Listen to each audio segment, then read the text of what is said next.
হওয়ার জন্য আপনি কাজে থাকেন। আমি দর্শক থেকে নিয়ে এসেছি রাজীব বসাক, আপনার সামনে মাইক্রোফোন আছেন।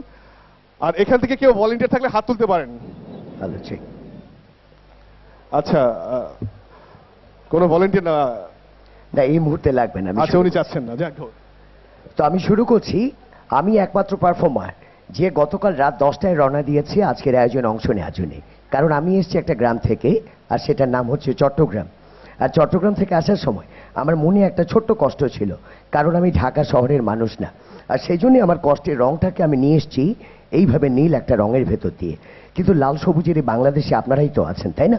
লাল সবুজের বাংলাদেশে এই রকম একটা সবুজ জমিন আছে, রয়েছে এই রকম একটা লাল বৃত্ত, আর সবকিছু মিলিয়ে আজকের আয়োজন। এই আয়োজনের সবাইকে আমাকে আমন্ত্রণ জানানো আমার পক্ষ থেকে এই রকম শুভেচ্ছা জানাচ্ছি। কেমন? জাদুকরের হাতে একটা জাদুকাঠি থাকে, আর আমি জাদুকাঠিটা এইরকম বড় করে নিয়ে এসেছি, কারণ এই জাদুকাঠি আমাকে সাহায্য করে ঠিক এইভাবে।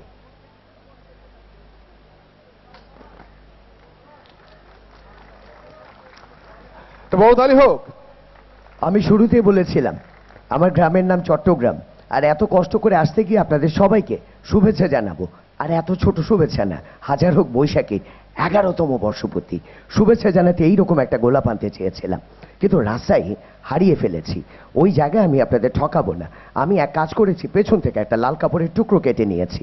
আমি কোনো রকম চালাকি করছি না, এটা বোঝানোর জন্য আমার আস্তিনটা গুটিয়ে নিলাম। আর এই যে কাপড়ের টুকরো, এটাকে খুব ভালো করে আমি আমার হাতে গুজে দিলাম। দেখা যাচ্ছে কি রঙের কাপড়? লাল রঙের কাপড়। খুব ভালো করে আমি গুজে দিলাম। আচ্ছা, এবারে যদি আমি আপনাদের জিজ্ঞেস করি লাল রঙের কি ফুল হয়, আপনারা কি বলবেন? গোলাপ। আমি কাপড়টাকে এখানে রাখছি আপনাদের কথাও। আজকে সবাইকে বৈশাখীর পক্ষ থেকে এবং আমি রাজীব বসাকের পক্ষ থেকে আরো একবার লাল গোলাপ শুভেচ্ছা। কেমন? কিন্তু শুধু আপনাদের না, সারা বাংলাদেশ এবং দেশের বাইরেও অনেকে বৈশাখী দেখছেন, তাদেরকেও আমি বিমুখ করতে চাই না। তাদের জন্য নিয়ে এসেছি এইরকম একটা চোঙ। আমি চোঙটাকে ধরে নিচ্ছি আমাদের পৃথিবী। কেমন? এটা ফাঁকা এবং খালি।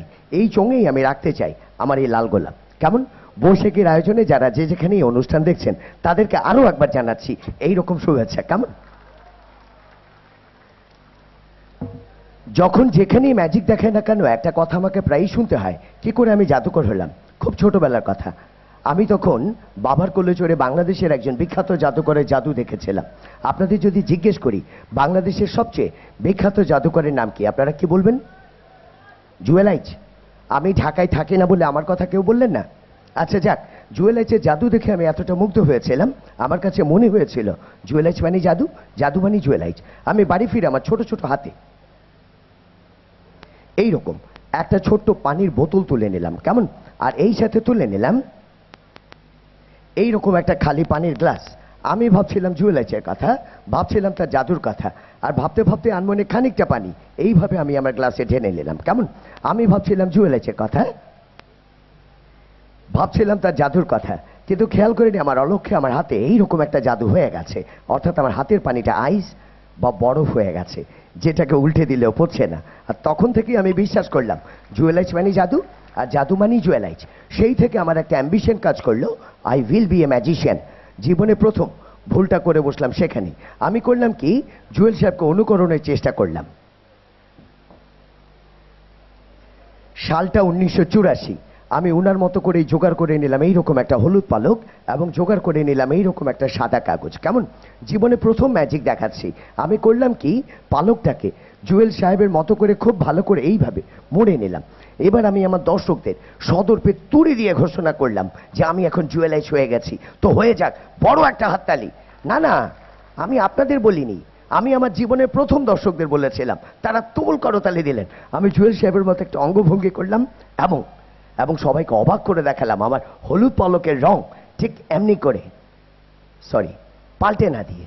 কিন্তু আয়োজকরা ঢাকা শহরে ছিলেন না। তারা কি করেছিল জানেন? তারা এইভাবে আমাকে টাই ধরে টানতে টানতে মঞ্চ থেকে নামিয়ে দিলেন। আর সেই যে আমার নটটা লুজ হলো, সেটা আমি আজ অব্দি টাইট করতে পারলাম না। এখন তো অনেকেই এইভাবে টাই পরে। আমি তাদেরও জিজ্ঞেস করি, বাবা তোমাদেরও মঞ্চ থেকে নামিয়ে দেওয়া হয়েছে? উত্তরে তারা কি বলে জানেন? বলে পাগল। আচ্ছা যাক, পরে আমি জুয়েল সাহেবকে জিজ্ঞেস করলাম ব্যাপার কি, বলেছিলেন গাধা। আপনারাই বলুন, আমাকে দেখতে গাধার মতো মনে হয়? শুধু ম্যাজিক না, জীবনের যে কোনো ক্ষেত্রে যদি আপনারা আটকে যান, আপনাদের শুধু বলতে হবে 1, বলতে হবে 2, বলতে হবে 3, জীবনটাকে এইভাবে পাল্টে দেওয়া সম্ভব। কেমন? এরপর আমি যখন যেখানেই ম্যাজিক দেখাতাম, এই ভুলটা আমি করতাম না। আমি খুব দ্রুত এটাকে ঢুকিয়ে দিতাম এবং বলতাম 1, 2, 3। আর জানেন কি, সত্যিই সবকিছু এরকম পাল্টে যেত। কেমন? আর আজকে যদি আমি চালাক না হতাম বা ম্যাজিকের মন্ত্রটা না জানতাম, সবচেয়ে বড় দুর্ভাগ্য অপেক্ষা করতো আপনাদের জন্য। কারণ তখন আপনাদের সামনে এই রকম হলুদ পালক আর সাদা কাগজ হাতে 60 বছর বয়সে জুয়েলার সাহেব ম্যাজিক দেখাতেন। 12 বছর বয়সে আমি রাজীব বসাক না।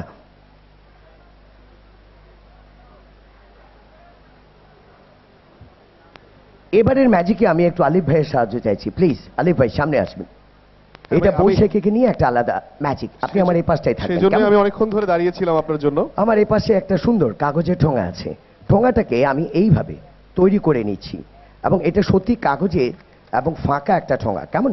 আমি এটাকে তৈরি করে নিলাম এবং আলিফ ভাইকে বলবো এই খালি কাগজের ঠোঙাটা বাম হাতে এইভাবে ধরার জন্য। বাম হাতে। জি, মাইক্রোফোনটা আপনি পকেটে ঢুকিয়ে নিতে পারেন।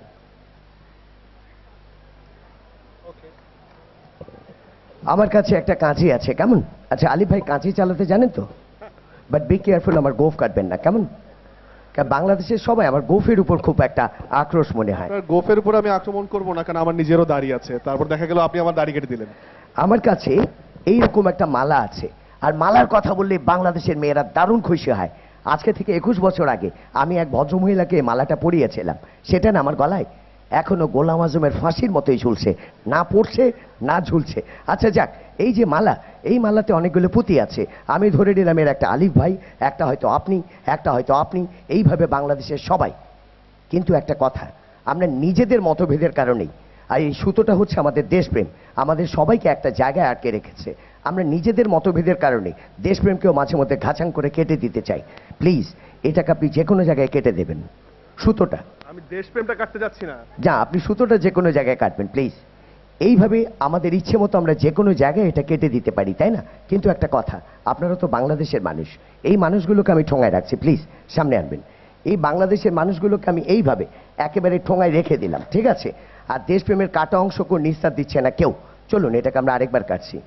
এটাকে আমরা 2 টুকরো করলাম, আমরা আরও একবার মাঝখানে কাটছি। এটাকে আমরা 4 টুকরো করলাম, মাঝখানে আরেকবার কাটি প্লিজ। এটাকে আমরা 8 টুকরো করলাম, মাঝখানে আরও একবার কাটছি প্লিজ। এটাকে আমরা 16 টুকরো করে নিলাম। আমি সিম্বলিকভাবে ধরে নিলাম এই 16 টুকরো 16 কোটি মানুষের ভালোবাসা। হোক সে ছোট, আপনাদের কাছে এমনতর আয়োজনে আমার একটা ছোট্ট অনুরোধ, এই যে আপনারা আর দেশের প্রতি আপনাদের ছোট ছোট ভালোবাসা, সবগুলোকে একটা জায়গায় রাখুন। সময় হয়েছে এইভাবে গর্জে ওঠার, কারণ বিশ্বকে আমরা দেখাতে পারি দেশপ্রেমের প্রশ্নে বাঙালি কখনো অভিন্ন ছিল না। তারা সবসময় দেশকে ভালোবাসে ঠিক এইভাবে। দেশপ্রেমের প্রশ্নে আমরা একসাথে আছি, একসাথে থাকবো। আমরা গড়তে চাই আমাদের স্বপ্নের সোনার বাংলাদেশ। আমার সময় শেষের দিকে, আর সে কারণে আমি শেষ ম্যাজিকটা দেখাচ্ছি, যদিও আরও দেখানোর সুযোগ ছিল। এবার যে ম্যাজিকটা আমি দেখাবো, এই ম্যাজিকটা দেখানোর আগে আমি খুব বড় গলায় বলতে চাই, এই ম্যাজিকটা বাংলাদেশে তো নয়, পৃথিবীর কোনো প্রান্তে কোনো জাদুকর কখনো দেখাতে পারেন না। সুতরাং এই ম্যাজিক আমি চালাকি করব না, এবং আপনাদের কাছে অনুরোধ করছি কোনো অবস্থায় আপনারা চোখের পলক ফেলবেন না, ঠিক আছে? এই ম্যাজিকও আমি সেই কাগজের ঠোঙাটা ব্যবহার করছি। ঠোঙাটা যে কাগজের, বোঝানোর জন্য আমি খানিকটা অংশ ছেড়ে নিলাম। খুব ভালো করে এই ঠোঙাটাকে আমি তৈরি করে নিচ্ছি। কেমন? মানে বানিয়ে নিচ্ছি। আচ্ছা, আপনাদের কারো কোনো সন্দেহ আছে এর ভেতরে কিছু নেই? কেমন? আমার কাছে একটা মজার খাবার আছে।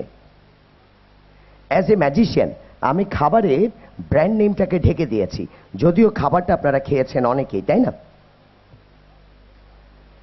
খাবারটা আপনারা অনেকেই খেয়েছেন। আমি খুব ভালো করে এই বোতলটাকে এই কাগজের ঠোঙায় ঢুকিয়ে নিলাম। আমি আবার দেখাচ্ছি, এইরকম একটা বোতল খুব ভালো করে আমি কাগজের ঠোঙায় ঢুকিয়ে নিলাম। এবার উপরে আর নিচে হাত উল্টে দিয়ে বললাম গাও, চলে গেছে। পৃথিবীর কোনো জাদুকর এটা দেখাতে পারেন না। এমনকি এর পরের অংশটা, অর্থাৎ আমি সোজা করে দিয়ে যদি বলি কাম ব্যাক,